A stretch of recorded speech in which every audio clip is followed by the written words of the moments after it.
மாணவ மாணவியர் அனைவருக்கும் வணக்கம். இந்த காணொளி பதிவில் 10ஆம் வகுப்பு ஆங்கில பாடத்தில் காலாண்டு தேர்வுக்குரிய ஒரு வினாத்தாள் தான் நினைச்சு போறீங்க அப்படின்னா பார்க்க போறீங்க. நமக்கு தெரியும் இங்கிலீஷ் எக்ஸாம் அப்படின்னாலே நமக்கு கொஞ்சம் பயம்னே என்ன செஞ்சுக்கலாம் அப்படின்னு சொல்லிக்கலாம். சார் இங்கிலீஷில் எப்படி பாஸ் ஆகிறது, எப்படி மார்க் எடுக்கிறது அப்படிங்கிற பயம் எல்லாருக்குள்ளேயும் இருக்கும். நம்ம இங்கிலீஷ்க்கு நம்ம சேனலில் இம்பார்ட்டன்ட் கொஸ்டின்ஸ் அப்லோட் பண்ணியிருக்கோம். சரிங்களா, அதில் இருக்கக்கூடிய கொஸ்டின் ஆன்சர், அதில் இருக்கக்கூடிய பேராகிராஃபை நீங்கள் தரவு பண்ணிக்கிட்டாலேவும் எக்ஸ்ட்ரா வேறு எந்த கொஸ்டினும் படிக்கணுங்கிற அவசியம் இல்லை. அதை பார்க்கணும்னு நினச்சிங்க அப்படின்னா டிஸ்கிரிப்ஷன் பாக்ஸில் லிங்க் இருக்குது, அதில் போய் பார்த்துக்கலாம்.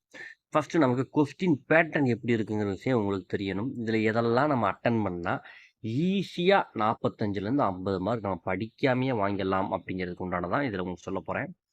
நமக்கு ஃபஸ்ட் எடுத்தோன்னா 14 மார்க் நமக்கு ஒன் வேர்ட்ஸ் தான் நமக்கு என்ன செய்ய போகுது அப்படின்னா இருக்க போகுது.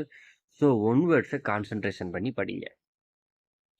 தென் question answer, poem question answer, prose question answer, இதெல்லாம் இம்பார்ட்டன்ட் கொஸ்டின் ஆன்சர் அப்படிங்கிறதுக்கு உண்டான வீடியோ நம்ம அப்லோட் பண்ணியிருக்கோம். அதுக்கு லிங்க் டிஸ்கிரிப்ஷன் பாக்ஸில் இருக்குது, அதில் போய் பார்த்து. தென் செக்ஷன் 3யை பொறுத்தளவுக்கு உங்களுக்கு இந்த கிராமர் பார்ட்ஸ் இந்த ஒரு செக்ஷன் தான்.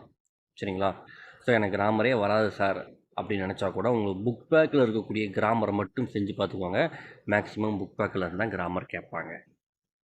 தென் கண்டிப்பாக நம்ம என்ன பார்த்துக்கணும், ரோட் மேப் கட்டாயம் பார்த்துக்கணும். சரிங்களா, ரோட் மேப் பார்த்தாச்சு அப்படின்னா உங்கள் கையில் 2 மார்க். தென் ப்ரோஸில் இருக்கக்கூடிய பேராகிராஃப் கண்டிப்பாக படிங்க. போயத்தில் இருக்கக்கூடிய பேராகிராஃப் கண்டிப்பாக நீங்கள் என்ன செஞ்சாங்கன்னு அப்படின்னா படித்தாகணும். அதில் நீங்கள் எதையுமே கண்டிப்பாக விட்டுறக்கூடாது. தென் இந்த 35வது கேள்வி பார்த்தீங்கன்னா உங்களுக்கு தெரியும், ரொம்ப ஒரு ஈஸியான ஒரு கேள்வி தான்.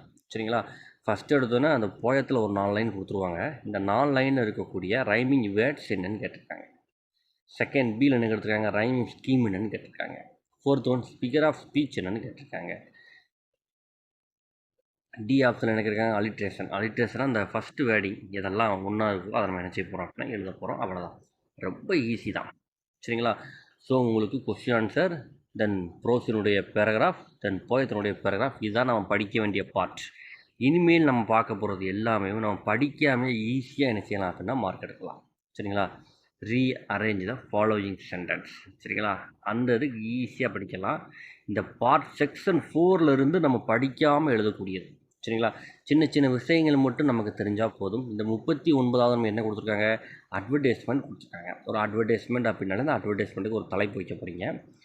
தென் அதை பற்றின மேட்ரு அவங்க கொடுத்துருக்கிறது நீங்கள் ஹைலைட் பண்ணி எழுத போகிறீங்க. அடுத்ததாக அட்ரஸ், கீழே லாஸ்ட் என்ன இருக்க போகுது அப்படின்னா அட்ரஸ் இருக்க போது. எதை பற்றி கொடுத்துருக்கானோ அதை பற்றி ஒரு பிக்சர் வரைய போகிறீங்க. இது வரைஞ்சிட்டிங்க அப்படின்னா 5 மார்க். கஷ்டமா அப்படின்னா கண்டிப்பாக கஷ்டம் கிடையாது. 40வது பார்த்தீங்க அப்படின்னா நமக்கு ஒரு லெட்டர் ரைட்டிங். சரிங்களா, ஆல்ரெடி நம்ம லோயர் கிளாஸ்லேருந்து படிச்சுட்டு வந்த லெட்டர் ரைட்டிங் தான் எனக்கு செய்ய போகிறாங்க அப்படின்னு கேட்க போகிறாங்க. ஸோ அதுவும் ஈஸி தான். அது ஃபார்மல் லெட்டராக இன்ஃபார்மல் லெட்டரான அந்த மெத்தேடில் நீங்கள் எழுதிட்டாலே உங்களுக்கு 3 மார்க் உண்டு கன்ஃபார்மாக. Then notice writing. நோட்டீஸ் ரைட்டிங்க்கு மெத்தேடுங்கிறது 2 மெத்தேடு 3 மெத்தேடு தான் காமன் மெத்தேடு. அதை மனப்பாடம் பண்ணிட்டீங்க அப்படின்னா ஆல்ரெடி உங்கள் ஸ்கூலில் எழுதி போட்டிருப்பாங்க. அதை நீங்கள் மனப்பாடம் பண்ணிட்டீங்க அப்படின்னாலேயும் எந்த நோட்டீஸ் ரைட்டிங் வந்தாலும் அதை எழுதிக்கலாம். ஸோ இதுலேயும் ஈஸியாக 5 மார்க் வாங்கிடலாம். தென் இந்த பிக்சர் பார்த்து எழுதுறது, இதுவும் ஈஸியாக கஷ்டமான, இதுவும் ஈஸி தான். எந்த பிக்சர் கொடுத்தாலும் நமக்கு எழுத வேண்டிய வேர்டுன்னு சொல்லி ஒரு 5 வேர்டு கண்டிப்பாக இருக்கும். அந்த 5 வேர்டே மனப்பாடம் பண்ணி எழுதிடுங்க. கீழே உள்ளது சம்மரி ரைட்டிங், இருக்கிறதுல ஈஸியானது.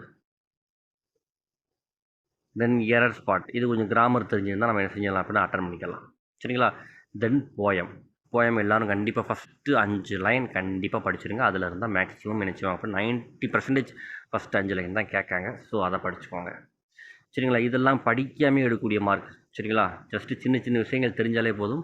அதில் ஒரு 20 மார்க் வந்துடும். போயத்தில் இருக்க ஒரு 5 மார்க் இருக்கும். அது ஒரு 20 + 25. ஆல்ரெடி ப்ரோஸில் இருக்கக்கூடிய 2 பேராகிராஃப் 10 35. தென் போயம் அங்கே ஒரு 10, அதில் ஒரு பேராகிராஃப், தென் ரைமிங் வேர்ட்ஸ், ரைமிங் ஸ்கீம், அதில் ஒரு 10. ஸோ இதுலேயே உங்களுக்கு 45 மார்க் வந்துடும். அடுத்ததாக டெவலப்பிங் திங்ஸ். சரிங்களா, இதை கரெக்டாக செஞ்சிட்டிங்க அப்படின்னா உங்களுக்கு 8 மார்க். தென் ஒரு பேராகிராஃப் கொடுத்து அந்த பேராகிராஃபை நம்ம ரீட் பண்ணி என்ன செய்ய போகிறோம் அப்படின்னு ஜஸ்ட்டு ரீட் பண்ண போகிறோம். அது ஆன்சர் நமக்கு தெரியும். பேராகிராஃப் ஒரு தடவைக்கு 2 தடவை படிங்க. கீழே உள்ள கொஸ்டினுக்கு ஆன்சர் பண்ணியாச்சு அப்படின்னாலேவும் நம்ம கிட்டத்தட்ட நம்ம 50 மதிப்பெண் ஈஸியாக என்ன செஞ்சிடலாம் அப்படின்னா வாங்கிடலாம். ஸோ இங்கிலீஷ் எக்ஸாம் அப்படிங்கிறது கஷ்டம் கிடையாது, ரொம்ப ஈஸி தான். தேங்க்யூ ஃபார் வாட்சிங் ஸ்டூடெண்ட்ஸ்.